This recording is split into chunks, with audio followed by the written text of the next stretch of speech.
This week on Myth, it's time for another exciting chapter from the Chronicles of Lacplesis the Bearslayer. You'll discover the truth of Laimdota's betrayal, why you should never trust nobility, and that cabins in the woods aren't always bad.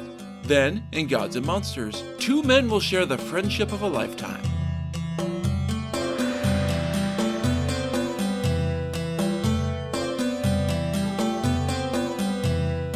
This is the Myths Your Teacher Hated podcast, where I tell the stories of cultures from around the world in all of their original, bloody, uncensored glory. Modern tellings of these stories have become dry and dusty, but I'll be trying to breathe new life into them. This is episode 186, Betrayal. As always, this episode is not safe for work. When we last left our hero, back in episode 173, a council of the gods had been called to the castle of Perkins, god of thunder. The fire and blood of the Crusades of the 13th century are headed straight for the doomed heart of the Baltics, sure to crush the steadfast and worthy people who live there and worship the gods of the council. The water nymph Starbarads, who lives in a crystal palace beneath the mighty Daugava River, comes forward at the end to tell the story of a handsome young man that she had saved from some witches. She'd like to keep him, but Perkins tells her that he is fated to be a hero, so she can only keep him long enough to get him healthy. We then flash back to the young man's origin story, where he rips a bear in half to save his father, only to learn that the old lord is actually his adopted father. He had been given care of the boy as an infant by the gods themselves, after having been abandoned by his unknown real parents, and fed on she-bear breast milk as an infant. Back in the present-ish, Bearslayer is heading for the magical hero school run by his dad's old buddy Bertnieks, but stops off at the home of Lacplesis and his wicked daughter Spindala. Lacplesis is stunned by her incredible beauty, but a bit put off when he discovers that she's a literal demon-worshipping witch. He manages to hide her ride down into the devil's pit as she goes to meet the aforementioned devil. The whole gang is busy corrupting famed holy man Kangers into abandoning the gods and pushing the false religion of Christianity instead. Lacplesis is caught and dumped in the whirlpool, thus bringing us back to where the whole story actually began. Now healthy, Lacplesis sets out for hero school again, but not before meeting the beautiful Laimdota, who studies under Starbarads, and both give the young hero talismans. He encounters another heroic young man named Cocknessus, and they promptly become bestest friends, as both enroll in Bertnieks' hero school. The now villainous Kangers provokes the neighboring Estonians into going to war with the Latvians, prompting Lacplesis and Cocknessus to ride out to do battle against their great champion, the giant Lacplesis. Bearslayer fights the giant to a draw, and the two become sword buddies and fight together against their real foe, the invading German crusaders led by the priest Dietrich. Lacplesis and Laimdota get engaged. Hooray! This took us up to the festival of All Souls' Eve, a traditional Latvian celebration where the souls of the dead return to eat food left out by their living relatives. Everyone parties well into the night before all going to bed after midnight. In the morning, they discover that Laimdota and Cocknessus have vanished. Bearslayer vows to find them himself and immediately sets out in pursuit. Naturally, we're not going to follow Lacplesis. Instead, we're shifting over to Castle Tureta. Inside said castle, three men were talking: Kangers, Dietrich, and Kaupa, a local lord that we haven't met before. The first two, and definitely villainous men, were in the process of convincing the formerly loyal Kaupa to betray his gods and his people for the glory of Rome. They convinced him to allow German merchants to build a small town on the sea as a trading port, sending the lord to meet the Pope. When our hero arrives, Kangers smugly informs him that he's too late. The ship has already sailed, literally, with Laimdota and Cocknessus, who are totally having an affair, aboard by choice. Dejected, Lacplesis returns home briefly before vanishing. It doesn't take long for Kaupa to be seduced by wealth, and for his people to realize that they've been tricked. Lacplesis had been left to his depression with no way to know for sure whether Kangers was lying about Cocknessus and Laimdota running off together. He, and we, suspect that the evil asshole is full of shit, but the story was very careful to leave room for doubt. So what actually happened on All Souls' Eve? Laimdota had returned to her room after clearing up the remnants of the feast as expected. Only, when she got there, her mother arrived with some additional urgent tasks they needed to complete before bed. Exhausted but dutiful, Laimdota followed her mother outside Bertnieks' castle. Almost as soon as she left the safety of the walls, the young maiden was jumped by armed men and bound hand and foot. Her last sight before being carried away was her mother's form shimmering to reveal the evil witch Spindala, who had been wearing her mother's form as a disguise. The wicked gang carried Spindala to Tureta, where the ship that was to sail to Rome, by way of Germany, was waiting. Her captors ignored all her tears and pleas for mercy. They had been paid to do a job, and they didn't much care who got hurt in the doing of it. Waiting for her was Dietrich, the priest in charge of the invading crusaders. He came to sit with the still weeping Laimdota to try and soothe her fears. "Don't worry, dear maiden. No harm will come to you on this ship. You are amongst your own countrymen here, servants of the loyal Kalpa. They will come to your call and attend to your every need, my lady." Everything except wanting to return to her home and her fiancé, that is. The ship carried them speedily to Germany, where Dietrich and his guest, went out to see the countryside and meet its people. Being a priest in charge of conquering the heathens and bringing them to bask in the love of Christ at the point of a sword, he naturally used this time to try and convert Laimdota to the one true faith. Laimdota listened to the priest's many flowery speeches and fiery sermons with obvious contempt burning in her eyes. Each time, Dietrich asked her to convert and become a bride of Christ, reborn anew. Each time, her answer was the same. "Your Christ kidnaps his brides to wed them against their will. I will not forsake my gods, nor will I forsake the vow I have already made to wed another. I love my dashing hero and have pledged him my hand with my father's blessing. Our hearts are united in love, and there is nothing that you or your kidnapping Christ can offer to make me forsake my beloved. It is a waste of time and effort to try and tempt me this way, so why not just let me go? The longer you keep me a prisoner, the worse the retribution of brave Bearslayer will be when it finally comes." Dietrich was not a good man, to say the least. He had no issue with murdering entire villages of innocent people if they refused to convert to his invading religion. His conscience had long ago withered away to nothing, leaving him all but immune to shame. And yet, even he felt some strange emotion stir in his chest at the fair maid's bold, heartfelt words. Her lament would have moved a better man to pity. It moved Dietrich only to embarrassed silence. With nothing else to say to the young woman who stared him down in this foreign land she had been abducted to, he left her be without a word. Although she was now to be spared further attempts to save her pagan soul, Laimdota was still not free to return home. Kalpa, as her countryman, should have been moved to help her escape the clutches of these foreign invaders, but he had been blinded by visions of wealth and power. "It's not fate's plan that you should return just yet, my lady. You should remain here a little longer." It was bullshit, but Laimdota could see that Kalpa had forsaken his allegiance to his homeland and joined with the villains. She would simply have to wait for an opportunity to escape or for fate to bring some rescue. Frustrated by his lack of progress with converting his prisoner, Dietrich decided to dump her in a convent. He figured the nuns would keep her out of his hair while he went about his evil scheming. Plus, bonus, Laimdota would be completely surrounded by women devoted to his religion and his god, so maybe some of their faith would rub off on the Latvian woman. After abandoning her to this fate, both Dietrich and Kalpa soon forgot about her completely. Her kidnapping had really been more of Spendala's thing, so the two men quickly moved on to other plans and schemes. The prioress of the abbey, as the head nun, took it upon herself to convert this heathen woman to the one true faith. This started out amicably enough, with the prioress showing Laimdota the respect that was due her station as a lord's daughter, but the preaching and calls to renounce her false gods never stopped. Quite the opposite. They got more and more insistent as time went on. With each new refusal to abandon her faith, the prioress's attitude towards Laimdota became less friendly and respectful, growing colder and harsher. When that too failed, the prioress resorted to naked threats. "I'm done playing nice, child. Either renounce your wicked devil worship and embrace the love of Jesus, or I will turn you over to a local lord to be made into his sex slave. Test me and see if I'm joking." Laimdota, who had been resolute in her polite but firm refusals to abandon her gods thus far, believed the prioress. An earl's son, a cousin of the prioress herself, had visited the convent not long before. He had been very loudly taken with Laimdota's beauty, and had made some less than godly comments about what he'd like to do with her given the chance. In fact, he had directly asked the nuns to give their prisoner to him as a gift, to take back to his estate and do with as he wished. The earl and his son were both of the opinion that anyone who wasn't a Christian had no rights. Since they were the law of the land, that made their opinion the legal precedent. Laimdota knew that this was a very real threat. She still hoped for rescue, but she needed to buy time for help to arrive. Getting gifted to the earl's son could easily end with her dead in a ditch somewhere, so Laimdota had to play along.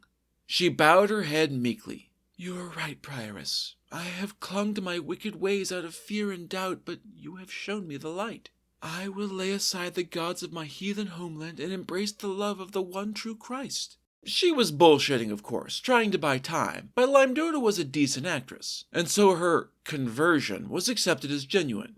Mostly. Just because she was now supposedly a true believer didn't mean she was free to leave. Christian or not, Laimdota was still the prioress's prisoner. Depressed and frustrated by her extended captivity, as well as the effort of pretending she was feeling no such thing, Laimdota was exhausted.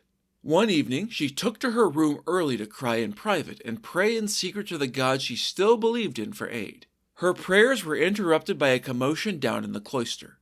It grew nearer and louder, and Laimdota recognized men's voices raised in anger. She'd heard soldiers in the heat of battle enough times to recognize this as an assault on the cloister. The nuns were not prepared to defend themselves and had no weapons even if they had wanted to try. People rushed everywhere, screaming and praying for salvation from the armed brigands invading this holy place. The terrified voices of the nuns grew quieter as their owners either fled or were silenced, which made it easier to hear the bootsteps approaching the door. The lock proved no match for several swift kicks, which slammed the door open, revealing a horde of armed men and a single monk. The abbey's guards, who were supposed to prevent this sort of thing, stood beside the invaders, clearly on the same side. The monks smiled cruelly at the armored brigands. "Here she is, as promised. We give her to your lord gladly. Take her with our thanks for his work at cleansing this holy site of her pagan filth that has stained these stones for too long. She will defile this cloister no more, and anything that happens to her after she leaves these walls will be no more than she deserves." And he left her alone with the leering soldiers. They quickly fanned out around her, leaving her nowhere to run. Rough hands seized her and dragged her from the illusion of safety and out through the cloister. Laimdota wailed, begging the nuns and the prioress for aid. She was supposed to be under their protection. There was no response. The nuns had all fled to their church and bolted the thick doors against the invaders. They had no interest in risking their neck for this foreigner, and would stay safely locked away until the danger had passed. Still weeping and begging, Laimdota was dragged out of the cloister and thrown across a horse. Her kidnappers gathered their own horses, preparing to ride away, taking Laimdota to a terrible fate. Sitting there, smiling cruelly, was the Earl's son who had wanted to make Laimdota his plaything. That smile promised all kinds of torment and horror that would drag on more than long enough for her to wish for death. "Let the woman go." The armed kidnappers all looked up in surprise. No one was supposed to be standing against them, what with having the local lord's blessing, as well as the tacit support of at least one monk. A tall, armored stranger stood there, a massive war club over his shoulder. "I won't ask again. Surrender now and leave this innocent woman be, or I will crush each and every one of your skulls." The brigands looked at each other with a sneer. He was one, and they were many, so they charged. The stranger's club left his shoulder with unbelievable quickness, catching the first man in the temple before he'd even realized that he was being attacked. He crumpled bonelessly to the ground, skull caved in beneath his helmet. Moving like a whirlwind, the lone warrior danced through the soldiers, parrying blows with his shield as he moved towards the man mounted on Laimdota's horse. Dodging a desperate strike, the stranger smashed the mounted soldier's helmet with such force that he was knocked clean off the horse to crash into the dust. The slaughter lasted for only a few minutes before all of the armed men lay motionless in the blood and the mud. Only the Earl's son was left standing to face the stranger. He cowered as the blood-soaked warrior strode towards him. "You honorless dog! You bastard hiding behind the pretense of faith! Know that this freeborn woman is heir to such honor that a little lordling like you is unfit to even hold her cup. I doubt that there is a single person in this entire bullshit country that can equal this woman's worth. I should kill you where you stand for this indignity. Lucky for you, I have need of a messenger who people will listen to. Run back to your father and tell him, and all of his fellows, that the freeborn sons of the Baltics will crush the skulls of everyone who dares invade our home, even as I have this day. Run along with your tail between your legs, cur, and know that if I ever see your face again, you're a dead man." The Earl's son didn't need a second invitation. He turned tail and ran as fast as he could, leaving the corpses of his men behind. The stranger watched the little lordling run until he was sure that the little asshole wasn't going to try some kind of sucker punch, and then he turned back to Laimdota. He pulled his helmet off to reveal the smiling face of Cocknessus. With a cry of joyful recognition, she ran to her rescuer and caught him up in a huge bear hug, heedless of the blood. "You're safe now, and thank the gods I was in time. We don't have time to catch up right now, though. We need to get the fuck out of here ASAP. Grab a horse and let's ride. We can talk once we're safe." Laimdota wasted no time. She leapt up onto one of her now-dead kidnapper's horses as Cocknessus did the same. They left the abbey in the dust, following a small rutted track into the forest to shield themselves from any possibility of pursuit. Cocknessus led them to a small cabin on a distant mountain that had been built to shelter woodcutters away from home. Since there was no one there at the moment, the two of them could rest up in relative safety and plan their next move. They rested in the mountain hut for a few days before moving on. Assuming that the little lordling might not appreciate being utterly humiliated, the duo figured they needed to travel as fugitives. That meant a disguise. Cocknessus already looked like a traveling knight, so Laimdota dressed up as his page. With luck, it would be enough to get them to a seaport and onto a ship back home. As they traveled, Laimdota told her rescuer the tale we've just covered. In turn, Cocknessus revealed how he had ended up here. On All Souls' Eve, Kangers came to speak with him. He said that Kalpa was about to head out to Germany, but he had letters for Bertnieks that he would not trust to anyone but an honored member of the Lord's household, for they contained sensitive information.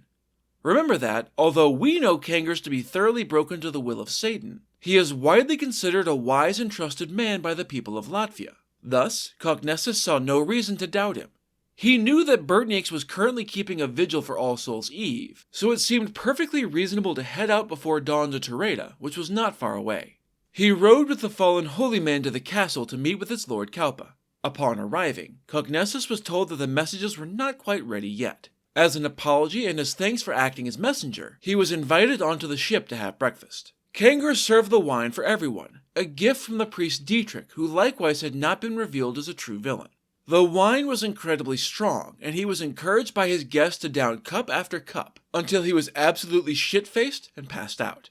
The lad slept for hours, finally waking with a pounding head after they were many miles out to sea. He was headed to Germany whether he wanted to go or not. It was played off as an accident. Everyone else he had been dining with had also gotten very, very drunk, so it was plausible. Ashamed that he had let his appetite get the better of him, he sank into a depression. The others on the ship tried to console him, promising Cocknessus that things were not nearly as bad as they seemed. He would be able to have a good time in Germany, seeing the country and getting to know its people, before returning home none the worse for wear. Cocknessus allowed his thirst for adventure to lift his spirits and began to look forward to this unexpected excursion. When they landed, having no idea that Laimdota was a prisoner upon that very same vessel, Cocknessus disembarked to live and learn with the German monks. He spent some time at this monastery, content to expand his mind. When he grew bored of this, he traveled the nearby lands to spend time with the local earl. There, he sparred and jousted with the Lord's knights. Partly this was for training, and partly this was to show off on behalf of his people. The German knights were indeed quite impressed with Cocknessus's display of strength and skill. It was in the midst of all this traveling, training, and studying that Cocknessus first heard rumors of a woman from the Baltics being held prisoner in Germany. It took him some time to run down someone who knew enough to point him to the actual cloister, where this woman was being kept against her will. Remember, as far as he knew, Laimdota was still back in Latvia, safe in her father's castle, so he had no reason to think that this mystery woman was his best friend's fiancée. As he was acquiring this intelligence, he also overheard some of the knights talking at the Lord's Keep. He discovered that the Earl's son had developed an unhealthy obsession with this Baltic maiden, and was planning to raid the cloister to steal her away for his own vile uses.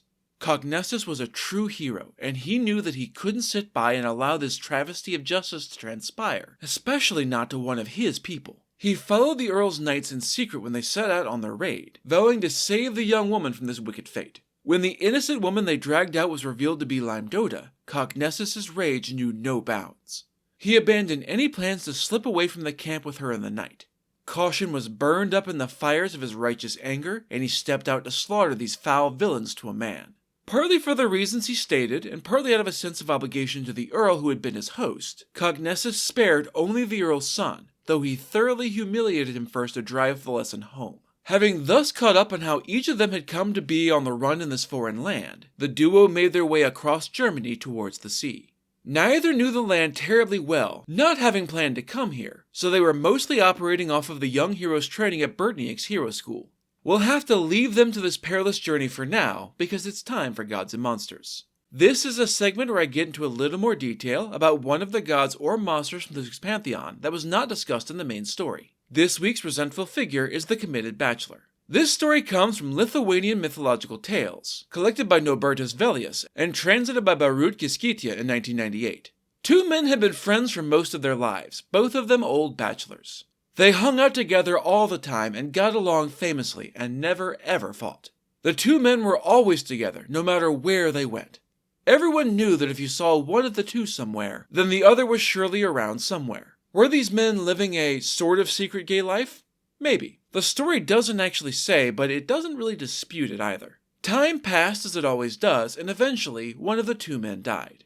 The surviving old bachelor was left alone in the world to fend for himself, and he quickly realized that he didn't care for it one bit. It was awkward and lonesome going everywhere by himself, and all of his favorite haunts reminded him of his dead friend. He was no longer young, so the odds of making another close male friend at his age was statistically unlikely. The obvious solution to his problem was to get married. At least then he wouldn't be quite so alone. If he couldn't have his friend to talk to anymore, at least he'd have a wife. This makes his theoretical bride sound like a consolation prize, and she very well may have been. The man was fairly well-to-do and well-liked, so he didn't have any trouble finding and courting a suitable young woman in short order. It had always been an option, he just hadn't wanted to. You know, for reasons. It didn't take long at all for them to decide to get married since, as we've seen, the man cared more about being married than about who he was married to. The wedding party with all the bridesmaids and groomsmen rode together over to the church for the ceremony. As it so happened, the path there took them by the graveyard where the man's friend was buried. Since graveyards are often in close proximity to churches, this isn't quite as coincidental as it seemed. The man asked the driver of his carriage to stop and let him out. "Wait for me here. I won't be long. I just want to go and say a quick prayer over my friend's grave." He was the groom, so the driver shrugged and stopped to let the man climb down. Just beyond the cemetery gates, the man saw his friend standing there amongst the graves. "You waiting for me, my friend?" The dead man ignored the question. "Aren't you on your way to get married, my friend?" The living man looked down at his wedding finery and then back up at his dead friend, who he was being very chill about seeing back from the grave. "Well, yeah, I am." The dead man nodded sagely. "As I thought. Well then, drink a glass of wine with me, for old time's sake." The man saw no reason not to raise a glass with his dearly departed bestie, so he gladly accepted the wine and drank deeply.